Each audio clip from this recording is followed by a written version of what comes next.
19th largest in the solar system. It is about 310 miles in diameter, about 10% of that of Saturn's largest moon, Titan. Enceladus is mostly covered by fresh, clean ice, making it one of the most reflective bodies of the solar system. Consequently, its surface temperature at noon only reaches minus 324.4 degrees, far colder than a light-absorbing body would be. Despite its small size, Enceladus has a wide range of surface features, ranging from old, heavily cratered regions to young, technically deformed terrains.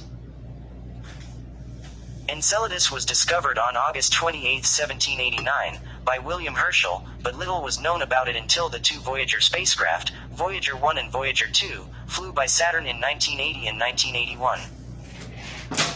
In 2005, the spacecraft Cassini started multiple close flybys of Enceladus, revealing its surface and environment in greater detail. In particular, Cassini discovered water-rich plumes venting from the South Polar region. Cryovolcanoes near the South Pole shoot geyser-like jets of water vapor, molecular hydrogen, other volatiles, and solid material, including sodium chloride crystals and ice particles, into space, totaling about 440 pounds per second. More than 100 geysers have been identified. Some of the water vapor falls back as snow, the rest escapes and supplies most of the material making up Saturn's ring. According to NASA scientists, the plumes are similar in composition to comets.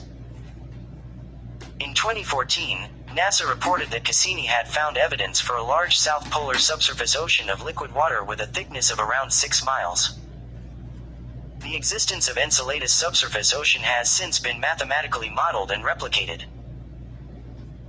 These geyser observations, along with the finding of escaping internal heat in very few, if any, impact craters in the South Polar region, show that Enceladus is currently geologically active.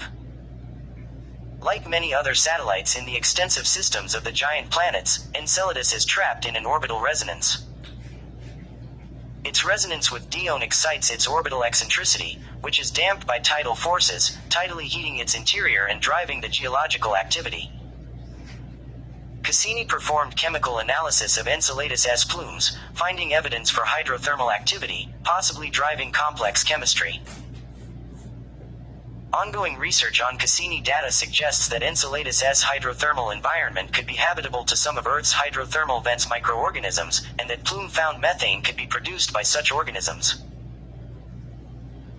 Enceladus was discovered by William Herschel on August 28, 1789, during the first use of his new 47-in, 40-foot telescope, then the largest in the world, at Observatory House in Slough, England. Its faint apparent magnitude HV equals plus 11.7, and its proximity to the much brighter Saturn and Saturn's rings make Enceladus difficult to observe from Earth with smaller telescopes. Like many satellites of Saturn discovered prior to the space age, Enceladus was first observed during a Saturnian equinox, when Earth is within the ring plane. At such times, the reduction in glare from the rings makes the moons easier to observe. Prior to the Voyager missions, the view of Enceladus improved little from the dot first observed by Herschel.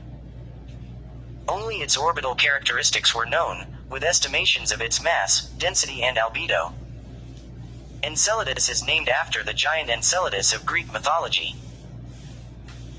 The name, like the names of each of the first 7 satellites of Saturn to be discovered, was suggested by William Herschel's son John Herschel in his 1847 publication Results of Astronomical Observations Made at the Cape of Good Hope.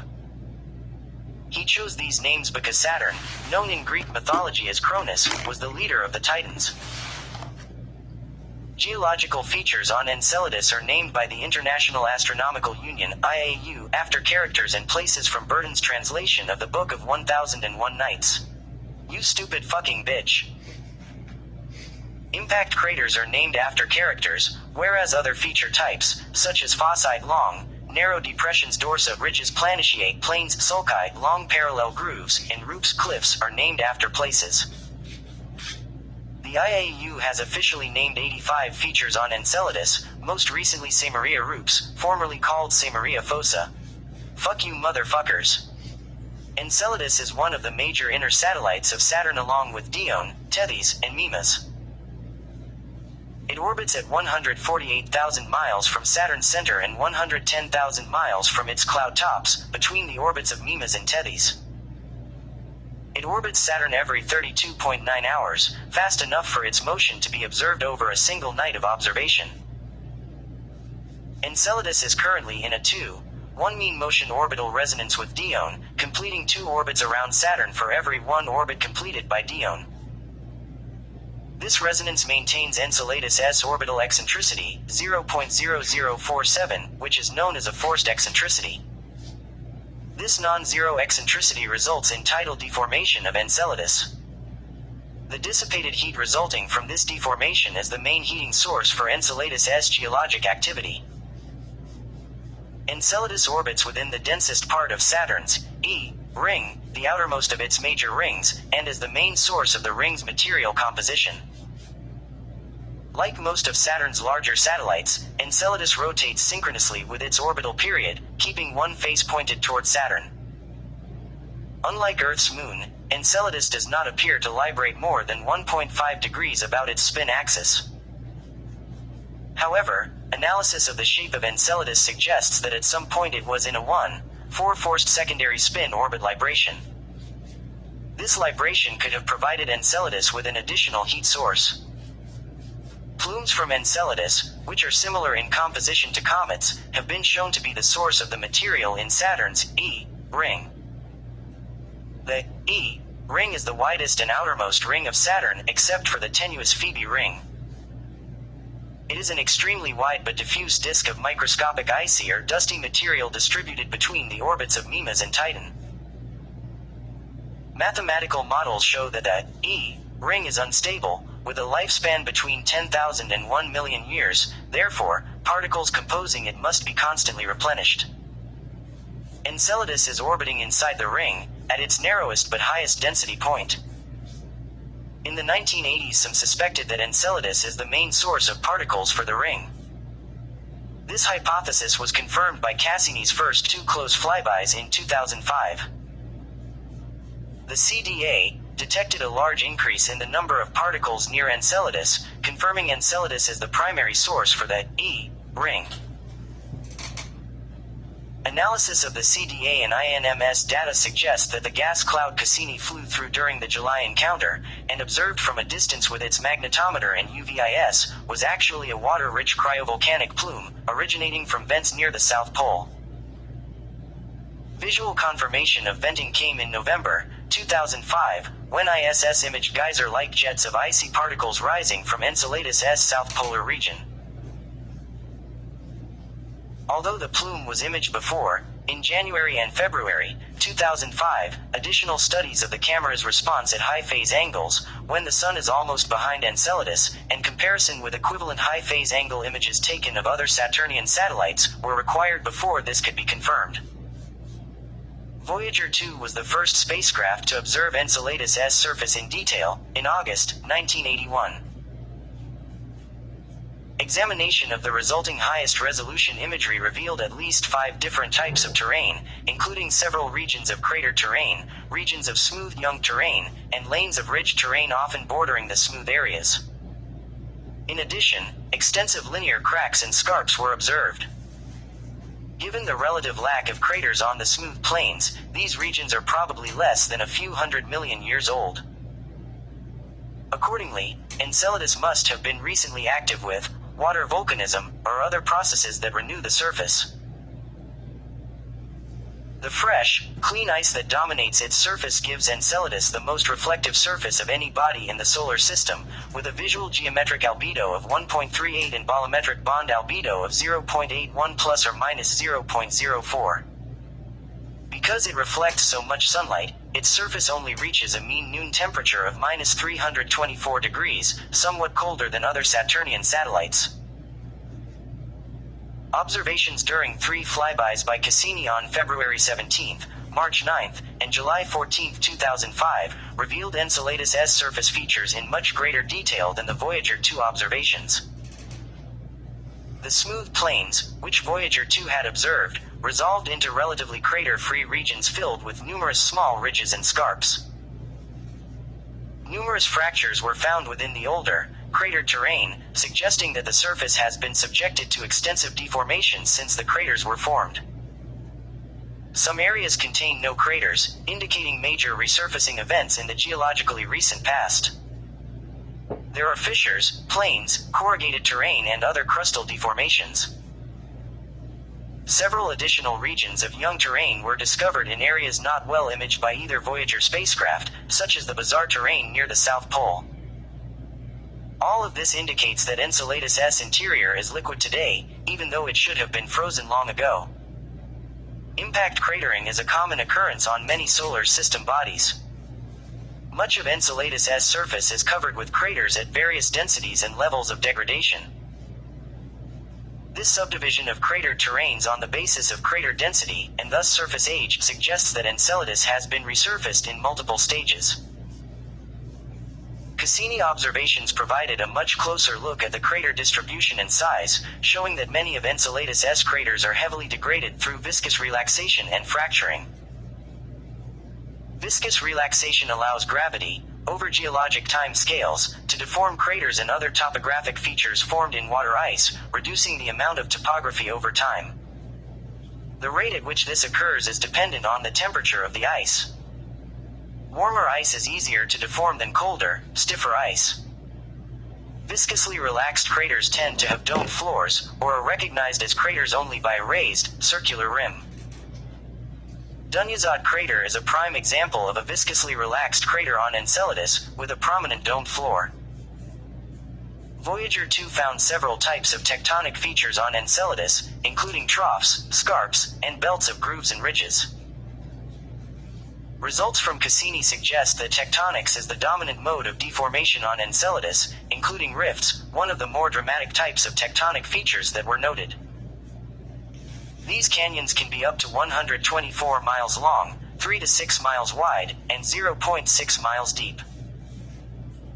Such features are geologically young, because they cut across other tectonic features and have sharp topographic relief with prominent outcrops along the cliff faces. Evidence of tectonics on Enceladus is also derived from grooved terrain, consisting of lanes of curvilinear grooves and ridges. These bands, first discovered by Voyager 2, often separate smooth plains from cratered regions. Grooved terrains such as the Samarkand sulci are reminiscent of grooved terrain on Ganymede. However, unlike those seen on Ganymede, grooved topography on Enceladus is generally more complex.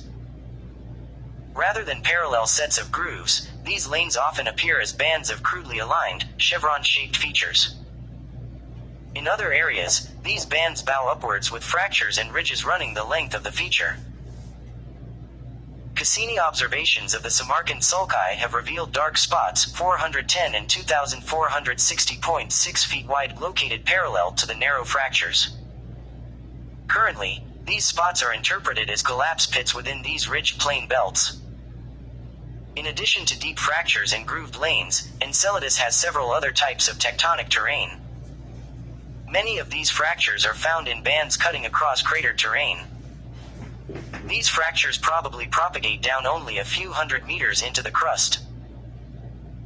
Many have probably been influenced during their formation by the weakened regolith produced by impact craters, often changing the strike of the propagating fracture. Another example of tectonic features on Enceladus are the linear grooves first found by Voyager 2 and seen at a much higher resolution by Cassini. These linear grooves can be seen cutting across other terrain types, like the groove and ridge belts. Like the deep rifts, they are among the youngest features on Enceladus. However, some linear grooves have been softened like the craters nearby, suggesting that they are older. Ridges have also been observed on Enceladus, though not nearly to the extent as those seen on Europa. These ridges are relatively limited in extent and are up to half a mile tall. 0.6 miles high domes have also been observed. Given the level of resurfacing found on Enceladus, it is clear that tectonic movement has been an important driver of geology for much of its history. 2 regions of smooth plains were observed by Voyager 2. They generally have low relief and have far fewer craters than in the cratered terrains, indicating a relatively young surface age. In one of the smooth plain regions, Saranda Planitia, No impact craters were visible down to the limit of resolution.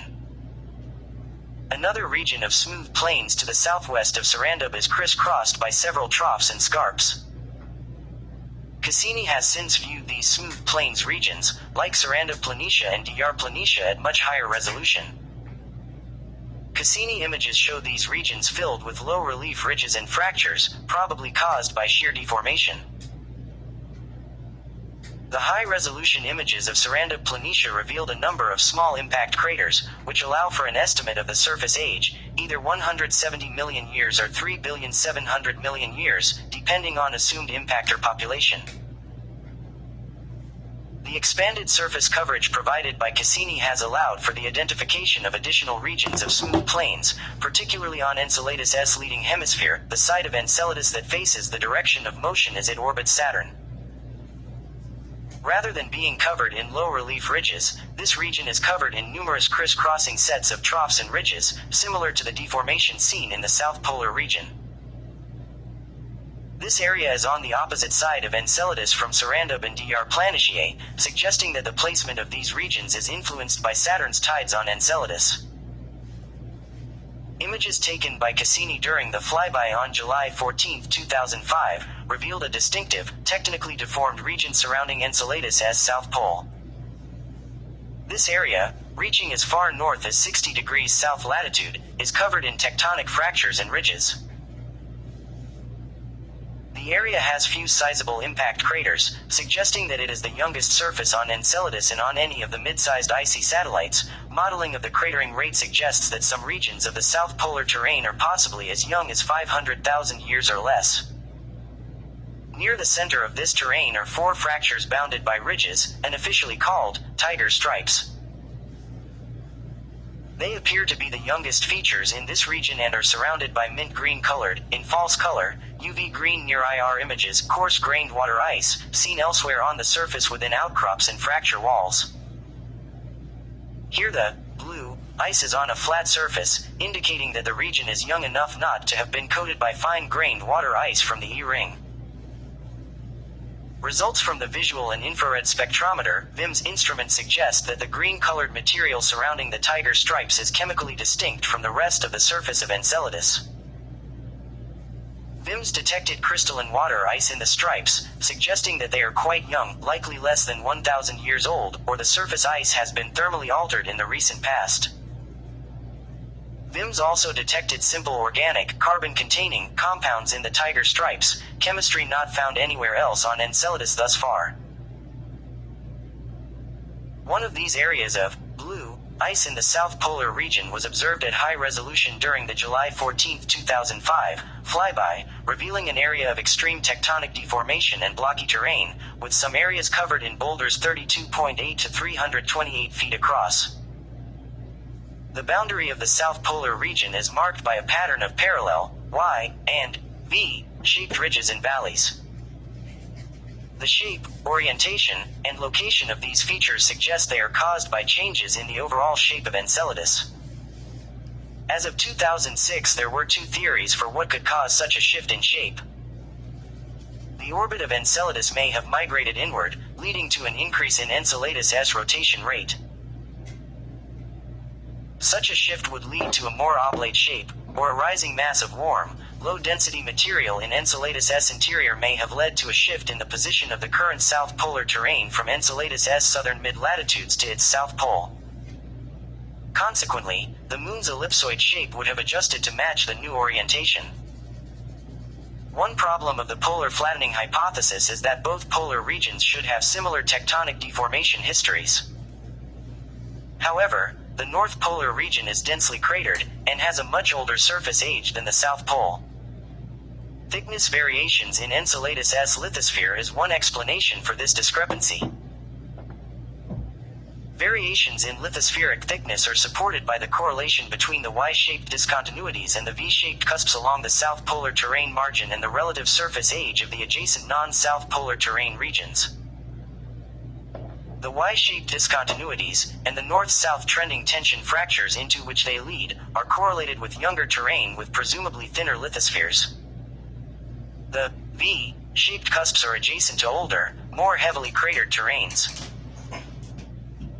Following Voyager's encounters with Enceladus in the early 1980s, scientists postulated it to be geologically active based on its young, reflective surface and location near the core of the E ring. Based on the connection between Enceladus and the E ring, scientists suspected that Enceladus was the source of material in the E ring, perhaps through venting of water vapor. Readings from Cassini's 2005 passage suggested that cryovolcanism, where water and other volatiles are the materials erupted instead of silicate rock, had been discovered on Enceladus. The first Cassini sighting of a plume of icy particles above Enceladus' south pole came from the Imaging Science Subsystem ISS images taken in January and February 2005, though the possibility of a camera artifact delayed an official announcement. Data from the magnetometer instrument during the February 17, 2005, encounter provided evidence for a planetary atmosphere. The magnetometer observed a deflection or draping of the magnetic field, consistent with local ionization of neutral gas. In addition, an increase in the power of ion cyclotron waves near the orbit of Enceladus was observed, which was further evidence of the ionization of neutral gas. These waves are produced by the interaction of ionized particles in magnetic fields, and the wave's frequency is close to the Euro frequency of the freshly produced ions, in this case water vapor. During the two following encounters, the magnetometer team determined that gases in Enceladus' atmosphere are concentrated over the south polar region, with atmospheric density away from the pole being much lower. The ultraviolet imaging spectrograph UVIS confirmed this result by observing two stellar occultations during the February 17 and July 14 encounters. Unlike the magnetometer, UVIS failed to detect an atmosphere above Enceladus during the February encounter when it looked over the equatorial region, but did detect water vapor during an occultation over the south polar region during the July encounter.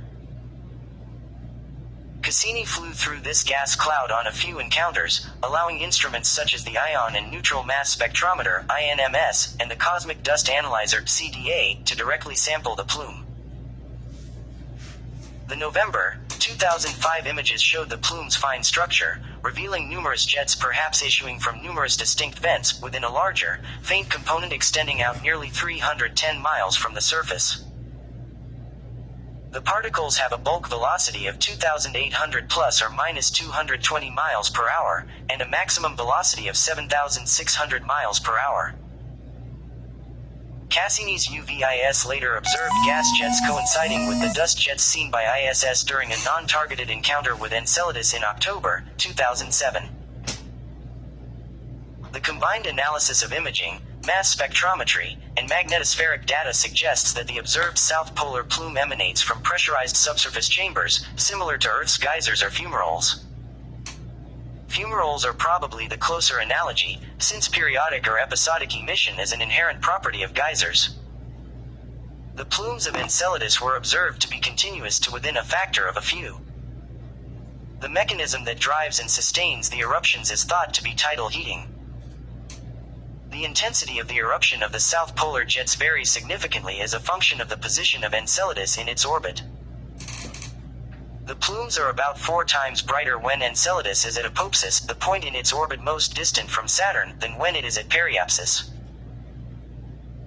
This is consistent with geophysical calculations which predict the south polar fissures are under compression near periapsis, pushing them shut, and under tension near apopsis, pulling them open. Much of the plume activity consists of broad curtain-like eruptions. Optical illusions from a combination of viewing direction and local fracture geometry previously made the plumes look like discrete jets. The extent to which cryovolcanism really occurs is a subject of some debate, as water, being denser than ice by about 8%, has difficulty erupting under normal circumstances. At Enceladus, it appears that cryovolcanism occurs because water-filled cracks are periodically exposed to vacuum, the cracks being opened and closed by tidal stresses. Before the Cassini mission, little was known about the interior of Enceladus. However, flybys by Cassini provided information for models of Enceladus' interior, including a better determination of the mass and shape, high-resolution observations of the surface, and new insights on the interior. Mass estimates from the Voyager program missions suggested that Enceladus was composed almost entirely of water ice. However, based on the effects of Enceladus' gravity on Cassini, its mass was determined to be much higher than previously thought, yielding a density of 1.61 grams per centimeter cubed. This density is higher than those of Saturn's other mid-sized icy satellites, indicating that Enceladus contains a greater percentage of silicates and iron. Castillo et al. 2005 suggested that Iapetus and the other icy satellites of Saturn formed relatively quickly after the formation of the Saturnian subnebula, and thus were rich in short-lived radionuclides. These radionuclides, like aluminium-26 and IRON-60, have short half-lives and would produce interior heating relatively quickly. Without the short-lived variety, Enceladus' complement of long-lived radionuclides would not have been enough to prevent rapid freezing of the interior, even with Enceladus' comparatively high rock mass fraction, given its small size. Given Enceladus' relatively high rock mass fraction, the proposed enhancement in 26L and 60 Fe would result in a differentiated body, with an icy mantle and a rocky core. Subsequent radioactive and tidal heating would raise the temperature of the core to 1,340 degrees, enough to melt the inner mantle. However, for Enceladus to still be active, part of the core must have also melted, forming magma chambers that would flex under the strain of Saturn's tides. Tidal heating, such as from the resonance with Dione or from libration, would then have sustained these hot spots in the core and would power the current geological activity. In addition to its mass and modeled geochemistry, researchers have also examined Enceladus' shape to determine if it is differentiated. Porco et al. 2006 used limb measurements to determine that its shape, assuming hydrostatic equilibrium, is consistent with an indifferentiated interior, in contradiction to the geological and geochemical evidence. However, the current shape also supports the possibility that Enceladus is not in hydrostatic equilibrium, and may have rotated faster at some point in the recent past with a differentiated interior. Gravity measurements by Cassini show that the density of the core is low, indicating that the core contains water in addition to silicates. Evidence of liquid water on Enceladus began to accumulate in 2005, when scientists observed plumes containing water vapor spewing from its south polar surface, with jets moving 551 pounds of water vapor every second at up to 1,360 miles per hour into space. Soon after, in 2006 it was determined that Enceladus' plumes are the source of Saturn's E-ring. The sources of salty particles are uniformly distributed along the Tiger stripes, whereas sources of fresh particles are closely related to the high-speed gas jets. The salty particles are heavier and mostly fall back to the surface, whereas the fast, fresh particles escape to the E-ring, explaining its salt pore composition of 0.5 to 2% of sodium salts by mass. Gravimetric data from Cassini's December 2010 flybys showed that Enceladus likely has a liquid water ocean beneath its frozen surface, but at the time it was thought the subsurface ocean was limited to the South Pole. The top of the ocean probably lies beneath a 19 to 25 miles thick ice shelf. The ocean may be 6.2 miles deep at the South Pole. Measurements of Enceladus' wobble, as it orbits Saturn, called libration, suggests that the entire icy crust is detached from the rocky core and therefore that a global ocean is present beneath the surface. The amount of libration, 0.120 degrees plus or minus 0.014 degrees, implies that this global ocean is about 16 to 19 miles deep. For comparison, Earth's ocean has an average depth of 2.2 miles. The Cassini spacecraft flew through the southern plumes on several occasions to sample and analyze its composition. As of 2019, the data gathered is still being analyzed and interpreted. The plume's salty composition Na-Cl CO3 indicates that the source is a salty subsurface ocean. The INMS instrument detected mostly water vapor, as well as traces of molecular nitrogen, carbon dioxide, and trace amounts of simple hydrocarbons such as methane, propane, acetylene and formaldehyde. The plume's composition, as measured by the INMS, is similar to that seen at most comets. Cassini also found traces of simple organic compounds in some dust grains, as well as larger organics such as benzene C6H6 and complex macromolecular organics as large as 200 atomic mass units, and at least 15 carbon atoms in size. The mass spectrometer detected molecular hydrogen H2, which was in thermodynamic disequilibrium with the other components, and found traces of ammonia NH3. A model suggests that Enceladus' salty ocean Na, Cl, CO3 has an alkaline pH of 11 to 12. The high pH is interpreted to be a consequence of serpentinization of chondritic rock that leads to the generation of H2, a geochemical source of energy that could support both abiotic and biological synthesis of organic molecules such as those that have been detected in Enceladus' plumes. Further analysis in 2019 was done of the spectral characteristics of ice grains in Enceladus' erupting plumes. The study found that nitrogen-bearing and oxygen-bearing amines were likely present, with significant implications for the availability of amino acids in the internal ocean. The researchers suggested that the compounds on Enceladus could be precursors for biologically relevant organic compounds. During the flyby of July 14, 2005, the Composite Infrared Spectrometer (CIRS) found a warm region near the South Pole. Temperatures in this region ranged from -306.5 to -297.5 degrees, with small areas showing as high as -177 degrees, much too warm to be explained by solar heating, indicating that parts of the South Polar region are heated from the interior of Enceladus. The presence of a subsurface ocean under the South Polar region is now accepted, but it cannot explain the source of the heat, with an estimated heat flux of 200 milliwatts per square meter, which is about 10 times higher than that from radiogenic heating alone.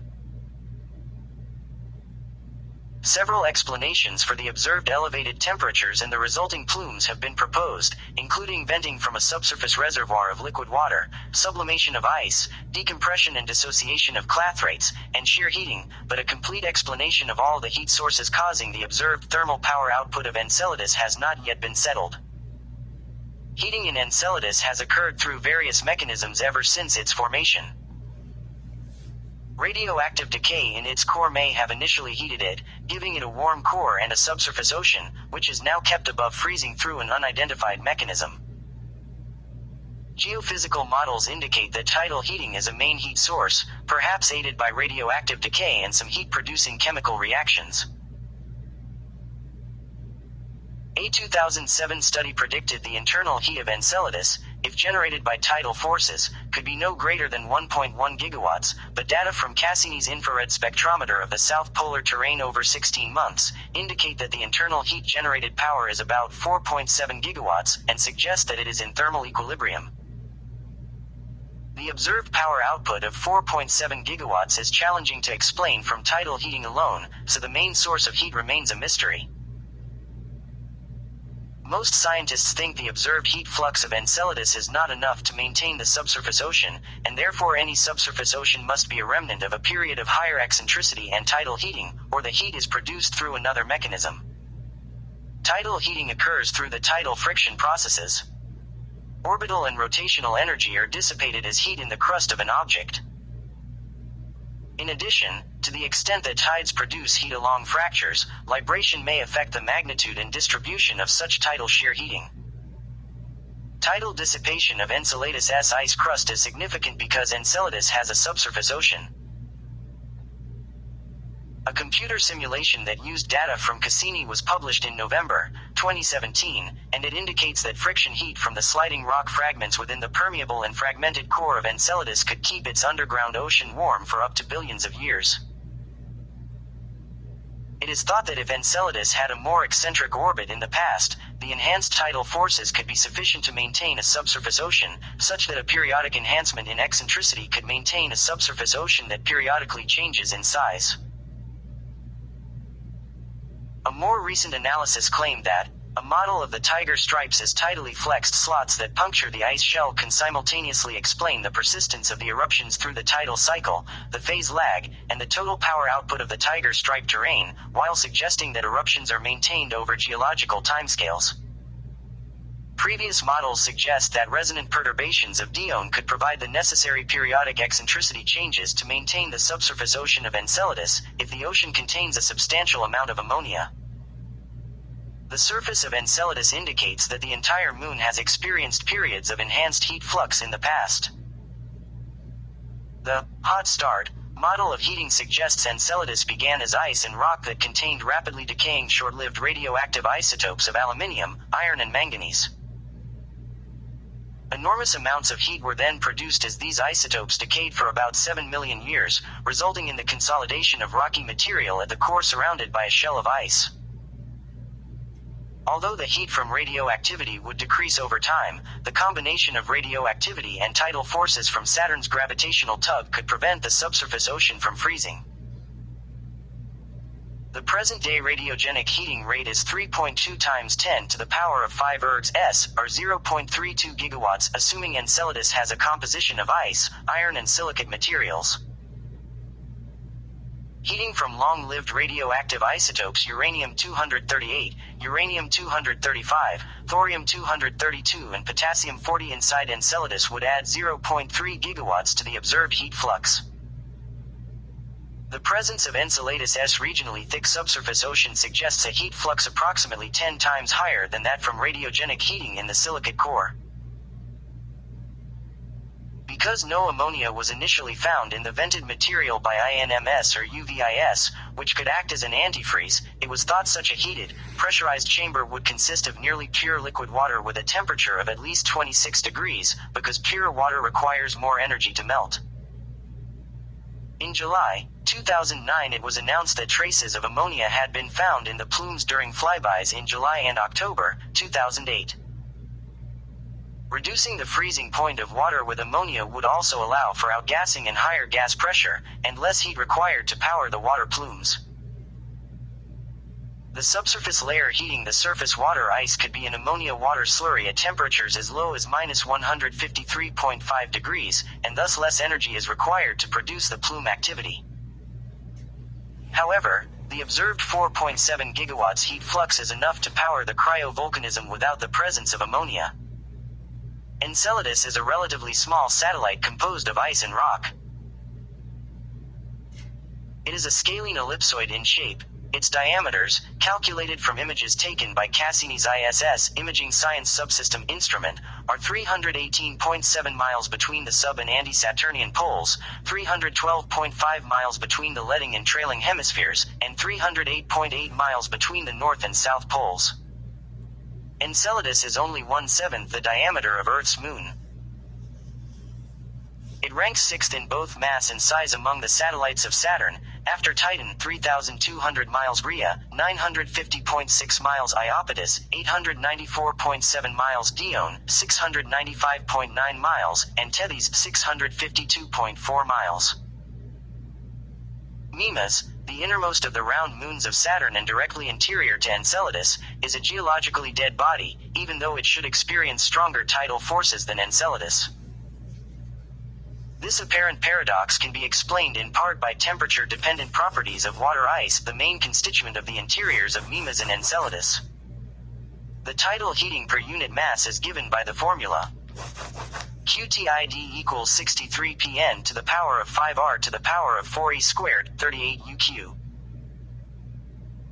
Where ρ is the mass density of the satellite, n is its mean orbital motion, r is the satellite's radius, e is the orbital eccentricity of the satellite, mu is the shear modulus and q is the dimensionless dissipation factor. For a same temperature approximation, the expected value of QTID for Mimas is about 40 times that of Enceladus. However, the material parameters mu and q are temperature dependent. At high temperatures close to the melting point, mu and q are low, so tidal heating is high. Modeling suggests that for Enceladus, both a basic, low-energy thermal state with little internal temperature gradient, and an excited, high-energy thermal state with a significant temperature gradient, and consequent convection endogenic geologic activity, once established, would be stable. For Mimas, only a low-energy state is expected to be stable, despite its being closer to Saturn.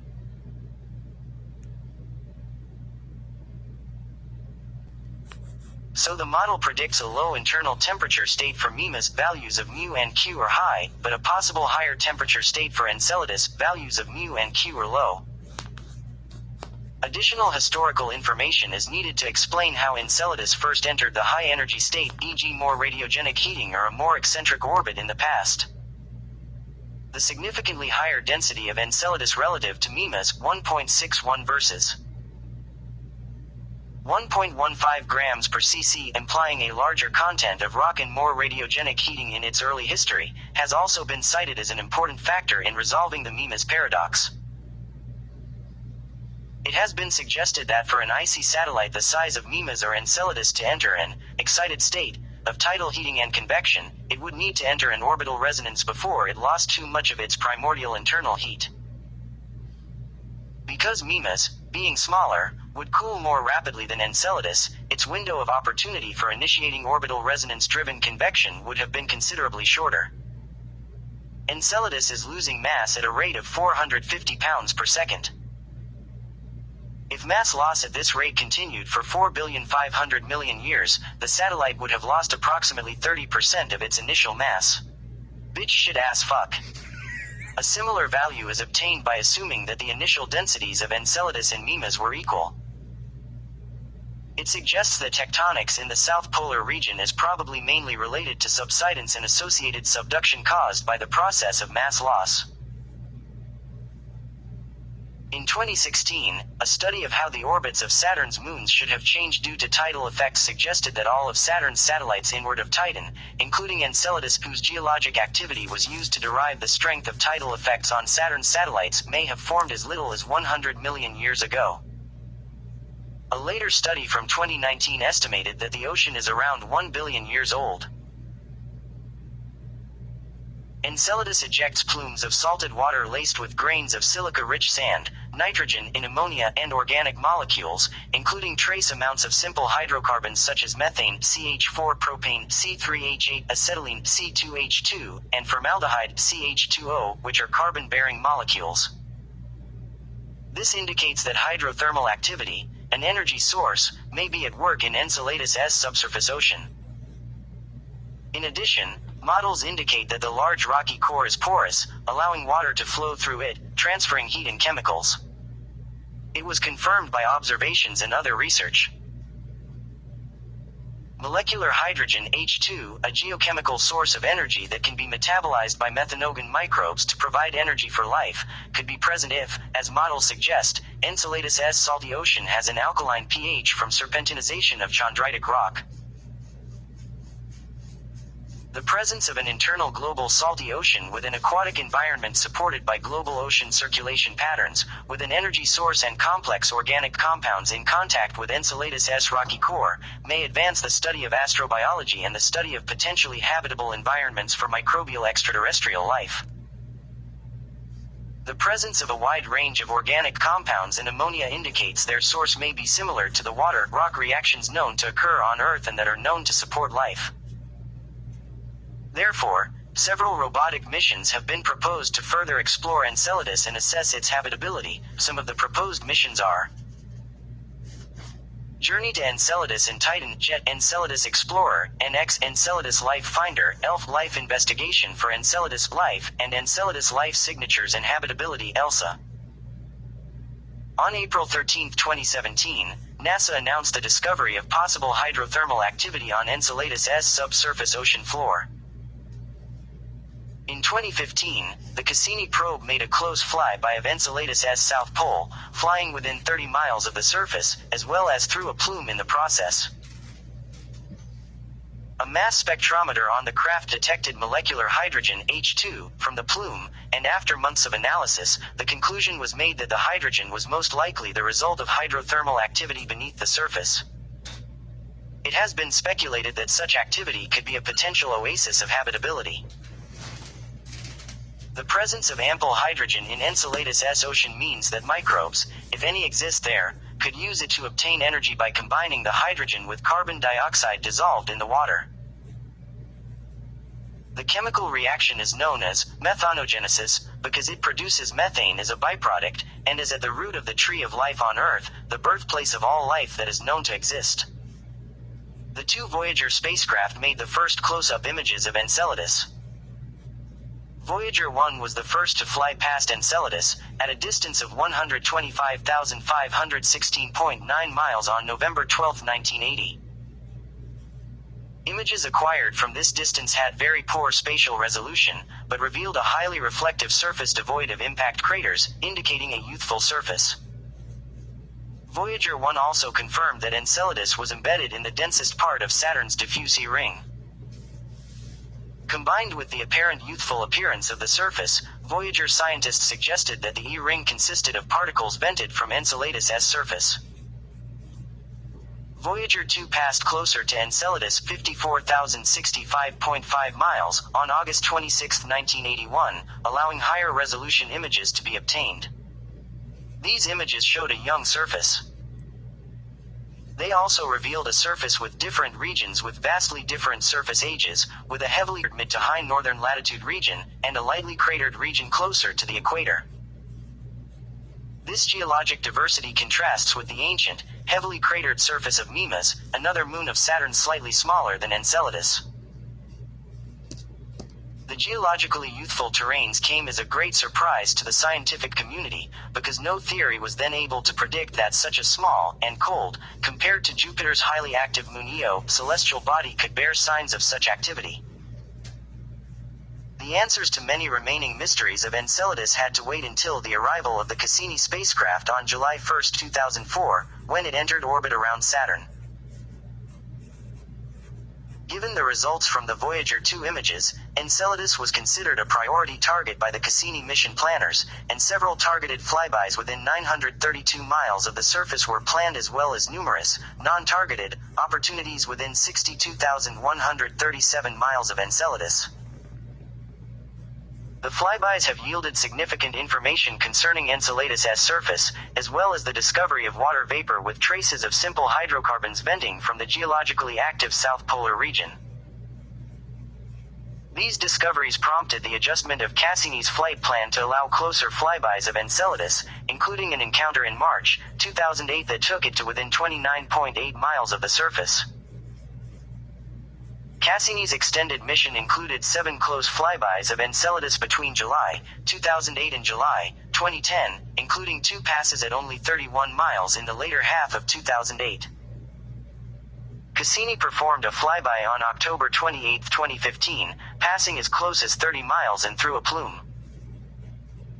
Confirmation of molecular hydrogen, H2, would be an independent line of evidence that hydrothermal activity is taking place in the Enceladus seafloor, increasing its habitability. Cassini has provided strong evidence that Enceladus has an ocean with an energy source, nutrients and organic molecules, making Enceladus one of the best places for the study of potentially habitable environments for extraterrestrial life. By contrast, the water thought to be on Jupiter's moon Europa is located under a much thicker layer of ice. The discoveries Cassini made at Enceladus have prompted studies into follow-up mission concepts, including a probe flyby journey to Enceladus and Titan or JET, to analyze plume contents in situ, a lander by the German Aerospace Center to study the habitability potential of its subsurface ocean, Enceladus Explorer, and 2 astrobiology-oriented mission concepts, the Enceladus Life Finder and Life Investigation for Enceladus Life. The European Space Agency (ESA) was assessing concepts in 2008 to send a probe to Enceladus in a mission to be combined with studies of Titan. Titan Saturn System Mission (TSSM). TSSM was a joint NASA-ESA flagship-class proposal for exploration of Saturn's moons, with a focus on Enceladus, and it was competing against the Europa-Jupiter System Mission (EJSM) proposal for funding. In February 2009, it was announced that NASA-ESA had given the EJSM mission priority ahead of TSSM, although TSSM will continue to be studied and evaluated. In November 2017, Russian billionaire Yuri Milner expressed interest in funding a low-cost, privately funded mission to Enceladus which can be launched relatively soon. In September 2018, NASA and the Breakthrough Initiatives, founded by Milner, signed a cooperation agreement for the mission's initial concept phase. The spacecraft would be low-cost, low-mass, and would be launched at high speed on an affordable rocket. The spacecraft would be directed to perform a single flyby through Enceladus plumes in order to sample and analyze its content for biosignatures. NASA will be providing scientific and technical expertise through various reviews, from March to December 2019.